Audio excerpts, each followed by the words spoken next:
ಈ ಆ್ಯಪ್ನ ಡೆವಲಪ್ ಮಾಡಿದವರು ನನ್ನ ಜೊತೆ ಡೇ ಅಂಡ್ ನೈಟ್ ವರ್ಕ್ ಮಾಡಿದವರು ಇವರೇ ಎಲ್ಲ ಯಂಗ್ಸ್ಟರ್ಸು. ಇವ್ರಿಗೂ ಒಂದು ಇದರಿಂದ ಮಾಡಲೇಬೇಕು ಅನ್ನೋ ಇದರಿಂದ ಇವ್ರ ಇನ್ಪುಟ್ಸ್ ತುಂಬ ಇದೆ. ನಾನು ಇವ್ರ ಇನ್ಪುಟ್ಸ್ ತೊಗೊಂಡಿದ್ದೀನಿ, ತುಂಬ ಜನದ ಡಿಸ್ಕಸ್ ಮಾಡಿದ್ದೀನಿ.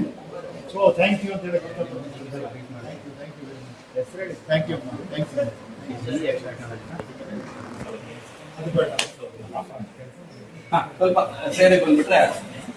ದಯವಿಟ್ಟು ಈ ಪ್ರಜಾಕೀಯ.in ಅಂತ ಇವಾಗ ಅದರ ವೆಬ್ಸೈಟ್ ಮತ್ತೆ ಆ್ಯಪ್ ಆಗು ಬರುತ್ತದು ಐಫೋನ್ ಅಲ್ಲಿ ಆಂಡ್ರಾಯ್ಡ್ ಅಲ್ಲಿ.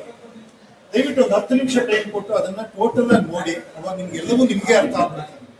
ಯಾವ ರೀತಿ ಒಬ್ಬ ಸಿಟಿಸನ್ ಆಗಿ ಅದ್ರೊಳಗೆ ಹಿಂಗೆ ಪಾರ್ಟಿಸಿಪೇಟ್ ಮಾಡ್ಬೋದು, ಹಿಂಗೆ ಒಳಗಡೆ ಬರ್ಬೋದು. ಆಮೇಲೆ ನಿಮ್ಮ ಏರಿಯಾ ನೀವು ಚೂಸ್ ಮಾಡ್ಕೊಬೋದು. ನೀವು ಒಂದು ಗ್ರಾಮ ಪಂಚಾಯತಿ ಇಂದ ಹಿಡಿದು ಒಂದು ಕಾರ್ಪೊರೇಷನ್ ಎಲೆಕ್ಷನ್ ಇಂದ ಹಿಡಿದು ಪ್ರತಿಯೊಂದು ಊರಿಗೂ ಇವನ್ MLA MP ಎಲ್ಲ ಕಾನ್ಸ್ಟಿಟ್ಯೂಷನ್ ಇಂದ ಹಿಡಿದು ಪ್ರತಿಯೊಂದು ಕೂಡ ಅದು ಡ್ರಾಪ್ ಡೌನ್ ಆಗುತ್ತೆ. ಅದ್ರಲ್ಲಿ ನೀವು ಚೂಸ್ ಮಾಡಿ ನಿಮ್ಮ ಏರಿಯಾ ಸೆಲೆಕ್ಟ್ ಮಾಡಿ ನಿಮ್ಮ ಇಶ್ಯೂಸ್ನ ರೈಸ್ ಮಾಡ್ಬೋದು. ಆಮೇಲೆ ಅಲ್ಲಿ ನಿಮಗೆ ಯಾರು ಏನೋ ಆಸ್ಪಿರೆಂಟ್ ನಿಂತೆ ಅನ್ನೋದು ಗೊತ್ತಾಗುತ್ತೆ, ಆಕಾಂಕ್ಷಿಗಳು ಯಾರು ಮುಂದೆ ಅನ್ನೋದು ಗೊತ್ತಾಗುತ್ತೆ. ಅವರು ನಿಮ್ಗೆ ಡೈರೆಕ್ಟ್ ನೀವು ಕನೆಕ್ಟ್ ಆಗ್ತಾರೆ. ಯಾಕಂದ್ರೆ ಆಸ್ಪಿರೆಂಟ್ಸ್ ಇದರಲ್ಲಿ, ಆಕಾಂಕ್ಷಿಗಳು ಇದರಲ್ಲಿ ಒಂದು ಇದು ಮಾಡಿದ್ದೀವಿ. ಅವ್ರ ಆಕಾಂಕ್ಷಿ ಏನ್ ಮಾಡ್ತಾನೆ, ನಾನು ಈ ಟೈಮಿಂದ ಈ ಟೈಮಲ್ಲಿ ವಿಡಿಯೋ ಕಾಲ್ ಬರ್ತೀನಿ, ನಿಮ್ಮ ಜೊತೆ ಮಾತಾಡ್ತೀನಿ, ಫೇಸ್ಬುಕ್ ಲೈವ್ ಬರ್ತೀನಿ, ಇನ್ಸ್ಟಾಗ್ರಾಮ್ ಒಂದು ಲೈವ್ ಬರ್ತೀನಿ, ಡೈರೆಕ್ಟ್ ಆಗಿ ಮೀಟ್ ಮಾಡ್ತೀನಿ ಒಂದು ಜಾಗದಲ್ಲಿ ಅಂತಂದು ಇನ್ಫಾರ್ಮೇಶನ್ ಕೊಟ್ಟಿರ್ತಾರೆ. ಆ ಟೈಮಲ್ಲಿ ನೀವು ಮೀಟ್ ಮಾಡಿ, ಅಥವಾ ನೀವು ಮೀಟ್ ಮಾಡೋಕ್ಕಾಗಿಲ್ಲ ಮನೇಲಿ ಕೂತ್ಕೊಂಡೇ ಮಾತಾಡ್ಬೋದು, ಮೆಸೇಜ್ ಮಾಡ್ಬೋದು, ಎಲ್ಲವೂ ಇರುತ್ತೆ ನಿಮ್ಮ ಕೈಯಲ್ಲಿ.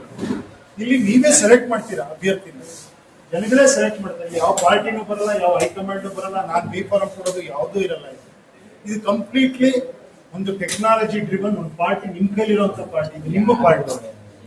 ಓಕೆನಾ? ಇಲ್ಲಿ ನೀವು ಮಾತಾಡ್ಬೋದು, ನೀವು ಸೆಲೆಕ್ಟ್ ಮಾಡ್ಬೋದು, ರೇಟ್ ಮಾಡ್ಬೋದು. ಅವನ್ನ ನೀವು ಸರಿ ಇಲ್ಲ ಅಂದ್ರೆ ನೀವು ಮೈನಸ್ ಮಾರ್ಕ್ ಕೊಡ್ಬೋದು, ಚೆನ್ನಾಗಿದೆ ಅಂದ್ರೆ ಎಕ್ಸಲೆಂಟ್ ಅನ್ಬೋದು.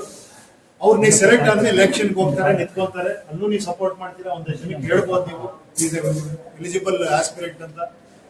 ಆದ್ರ ಮೇಲೆ ಎಲೆಕ್ಟ್ ಆದ್ರ ಮೇಲೆ SOP ತರ ಕೆಲಸ ಮಾಡಬೇಕು. ಸ್ಟ್ಯಾಂಡರ್ಡ್ ಆಪರೇಟಿಂಗ್ ಪ್ರೊಸೀಜರ್ ಮಾಡಿದೀವಿ, ಅದಕ್ಕೆ ಸೈನು ಮಾಡಿ ಅವ್ರು ಎಂಟರ್ ಆಗಿರ್ತಾರೆ. ಅದೇ ತರ ವರ್ಕ್ ಮಾಡಬೇಕು. ಮಾಡಿಲ್ಲ ಅಂದ್ರೆ ಆ ಟೈಮಲ್ಲಿ ಒಂದು ಹೋರಾಟ ಮಾಡಲೇಬೇಕು. ರೈಟ್ ಟು ರೀಕಾಲ್ ಅನ್ನೋದು ಅದನ್ನೇ ಹೇಳ್ತಾರೆ. ಸೊ ಇದು ಈ ತರ ಒಂದು ಆ್ಯಪ್ ಮಾಡಿದೀವಿ. ಇಷ್ಟು ಸಂಕ್ಷಿಪ್ತವಾಗಿ ಹೇಳ್ಬೇಕು ಅಂದ್ರೆ ಜನರೇ ಹೋಗಿ ಅಂತೆ, ಅದು ಕೂಡ ಪ್ರಾಬ್ಲಮ್ ಇದೆ. ಅಲ್ಲೇನಂದ್ರೆ ಒಬ್ಬ 100 ಸೈನ್ ಹಾಕ್ಸ್ಕೊಂಡ್ ಬಂದಿರ್ತಾರೆ, ಒಬ್ಬ 80 ಸೈನ್ ಹಾಕ್ಸ್ಕೊಂಡ್ ಬಂದಿರ್ತಾನೆ. 80 ಸೈನ್ ಹಾಕಿರೋ 100 ಸೈನ್ ಹಾಕಿರೋ ಬೈತಾ ಇರ್ತಾನೆ, ಸಾರ್ ಅದೆಲ್ಲ ಮೋಸ ಸಾರ್. ಅವ್ರು ಒಂದೇ ಏರಿಯಲ್ಲಿ ಇರ್ತಾರೆ, ಅವರೇ ಮಾತಾಡ್ಕೊಬಹುದು, ಅವರೇ ಚೆಕ್ ಮಾಡ್ಕೊಬಹುದು. ಬಟ್ ನನ್ನ ಹತ್ರ ಬಂದು ಟಿಕೆಟ್ ಕೊಡ್ಬೇಕಾದ್ರೆ ಗಲಾಟೆ ಮಾಡ್ತಾರೆ. ಅಂದ್ರೆ ಅರ್ಥ ಆಯ್ತಾ ನಿಮ್ಗೆ?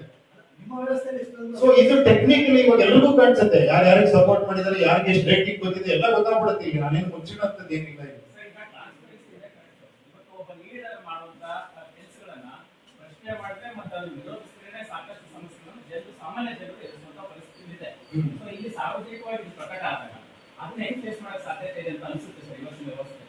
ಅಲ್ಲ, ನಿಮಗೆ ಒಳಗೆ ಬರೋಕ್ಕೆ ಭಯ ಆಗುತ್ತೆ ಅಂತ ಅದಲ್ಲ ನೀವ್ ಹೇಳಿ. ನಾನು ಇಲ್ಲೇನ್ ಗೊತ್ತಾ, ಒಪಿನಿಯನ್, ನನ್ನ ಒಪಿನಿಯನ್ ಹೇಳ್ಬೇಕಷ್ಟೇ. ಹೇಳಿ ಒಂದ್ ನಿಮಿಷ. ಯಾಕೆ ಅಂತ ಹೇಳ್ತೀನಿ. ಯಾಕೆ ಗೊತ್ತಾ, ನಾನು ಇನ್ನೊಬ್ಬ ಒಪಿನಿಯನ್ ಹೇಳ್ಬೇಕಂದ್ರೆ ನನ್ನ I may be wrong or right ನನಗೆ ಗೊತ್ತಿಲ್ಲ. ಅದೇ ಪ್ರತಿನಿಧಿ ಅಲ್ಲ, ಇಲ್ಲೇನಂದ್ರೆ ಟೆಕ್ನಾಲಜಿ ಇರೋದ್ರಿಂದ ಇಲ್ಲಿ ಫೇಸೇ ಮಾಡಲ್ಲ, ಡೈರೆಕ್ಟ್ ಕನೆಕ್ಟ್ ಆಗ್ತಾ ಇರ್ತಾರೆ, ಅವರೇ ಮಾಡ್ಕೊತಾ ಇರ್ತಾರೆ. ಅದ್ರ ಮೇಲೆ ಒಬ್ಬ ಇಂಡಿಪೆಂಡೆಂಟ್ ಎಲೆಕ್ಷನ್ ನಿಂತ್ಕೊಂಡ್ರು ಕೂಡ ಅವನಿಗೆ ಬಂದು ಥ್ರೆಟ್ ಮಾಡ್ಬೋದು, ನೀವು ನಿಂತ್ಕೊಂಡ್ಬಿಡಯ ಅಲ್ಲ, ಅದೇನೋ ಮಾಡಕ್ಕಾಗಲ್ಲ. ಅವಾಗ ನಮ್ಗೆ ಒಬ್ಬ ಡಿಕ್ಟೇಟರ್ ಬೇಕು, ಅವಾಗ ಅಂತ ಒಪ್ಕೊಳ್ಳಕ್ಕಾಗಲ್ಲ. ಡೆಮಾಕ್ರಸಿ ಇರಬಾರ್ದು ಅವಾಗ, ಅಷ್ಟೇ ಎದುರೋಚನೆ ಅಲ್ವೇ?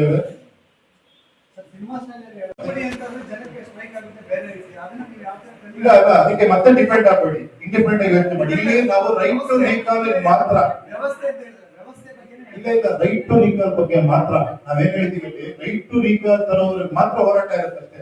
ಆಮೇಲೆ ಹೋರಾಟ ಬೇಕಾಗಿಲ್ಲ, ನಾವು ವೋಟ್ ಮಾಡಿ ಅವ್ರು ಕೆಳಗಿಳಿಸ್ತೀವಿ, ಹೋರಾಟ ಮಾಡೋದೇ.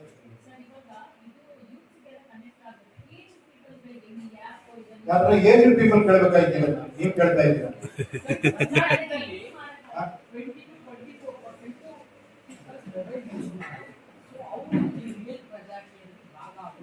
ಇಲ್ಲ, 80% ಜನರ ಜೊತೆ ಸೇರ್ಕೊಂತಾರ.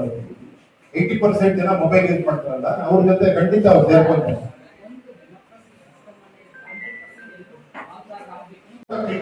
ಫೋಟೋ ಅಪ್ಲೋಡ್ ಮಾಡ್ಬೇಕು. ಆಸ್ಪಿರೇಟ್ ಮಾತ್ರ ಕಂಪಲ್ಸರಿ ಮಾಡಿದೀವಿ. ಅವ್ನು ಫೋಟೋ ಕ್ಲಿಕ್ ಮಾಡಿ ಅಥವಾ ಫೋಟೋ ಅಪ್ಲೋಡ್ ಮಾಡ್ಬೋದು. ನೆಕ್ಸ್ಟ್ ಫೋಟೋ ಅಪ್ಲೋಡ್ ಮಾಡಿದ್ಮೇಲೆ ಹೋಗಿ ನೋಡಿ, ಫೋಟೋ ಅಪ್ಲೋಡ್ ಮಾಡಿದ್ರು ಅವರು. ಆಮೇಲೆ ಇಲ್ಲಿ SOP ನ ಡೌನ್ಲೋಡ್ ಮಾಡಿ ಅದಕ್ಕೆ ಸೈನ್ ಮಾಡಿ ಮತ್ತೆ PDF ಫಾರ್ಮ್ಯಾಟ್ ಮಾಡಿ ಅಪ್ಲೋಡ್ ಮಾಡ್ಬೇಕು. ಅವ್ನು ಸೈನ್ ಮಾಡಿ ಯಾಕಂದ್ರೆ ಅದು ವೆರಿ ಇಂಪಾರ್ಟೆಂಟ್. ನಾನು ಇದೇ ತರ ಕೆಲಸ ಮಾಡ್ತೀನಿ ಅಂತ ನೋಡಿ. ಡೌನ್ಲೋಡ್ ಮಾಡ್ಬೋದು SOP-ನ. ಅದು ಡೌನ್ಲೋಡ್ ಮಾಡ್ರಿ. ಯಾಕಂದ್ರೆ ಅವರು ಇಂಟರ್ನೆಟ್ ಇಲ್ಲ ಅಂದ್ಬಿಟ್ಟು ವಿಡಿಯೋ ಮಾಡ್ಬಿಟ್ಟಿದ್ದಾರೆ, ಅದಕ್ಕೋಸ್ಕರ ಸ್ವಲ್ಪ ಹಿಂದೆ ಬಂದಾಗ್ತದೆ. ಹಾ ಅದೇ ಆಲ್ರೆಡಿ ಡೌನ್ಲೋಡ್ ಆಗಿದೆ. ಇದನ್ನ ಅಪ್ಲೋಡ್ ಮಾಡಿದ್ರು, ಸೈನ್ ಮಾಡಿ ಅಪ್ಲೋಡ್ ಮಾಡಿದ್ರು, ಸರಿ ಅಂತ ಬಂದು ಅವ್ನು ಆಸ್ಪಿರೆಂಟ್ ಆಗ್ತದೆ. ಓಕೆನಾ? ನೆಕ್ಸ್ಟ್ ಆಸ್ಪಿರೆಂಟ್ ಅಂದ್ರೆ ಅವ್ನಿಗೆ ಈ ತರ ಬರುತ್ತೆ. ಅಲ್ಲ, ನನಗನ್ನಿಸ್ತಿರೋದು ಮುಂದೆ ಮುಂದೆ ಪರಿಸ್ಥಿತಿ ಹೋಗ್ತಾ ಹೋಗ್ತಾ ಇದಕ್ಕೆ ಬರ್ಲೇಬೇಕಾಗತ್ತೆ ಅನಿಸ್ತಾ ಇದೆ. ಯಾಕಂದ್ರೆ ಇನ್ ಮುಂದೆ ಆಗಲ್ಲ. 50 ಕೋಟಿ ಆಗ್ತೀನಿ, 100 ಕೋಟಿ ಆಗ್ತೀನಿ, ಎಲೆಕ್ಷನ್ ಗೆಲ್ತೀನಿ, ಅಲ್ಲಿಂದ ದುಡ್ಡು ತೆಗಿತೀನಿ, ಇಲ್ಲಿ ದುಡ್ಡು ತೆಗಿತೀನಿ, ಹಂಗ್ ಮಾಡ್ತೀನಿ, ಅದಾಗಲ್ಲ. ಇನ್ ಮುಂದೆ ನಾವು ಬೇಸಿಕ್ ಬರ್ಲೇಬೇಕು, ಸತ್ಯ ಬರ್ಲೇಬೇಕು. ಅದಾಗುತ್ತೆ ಅನ್ಸತ್ತೆ ನನಗೇನ. ಆ ಹೋಪ್ಸಿಂದ ಮಾಡಿದ್ದೀನಿ ಅಷ್ಟೇ.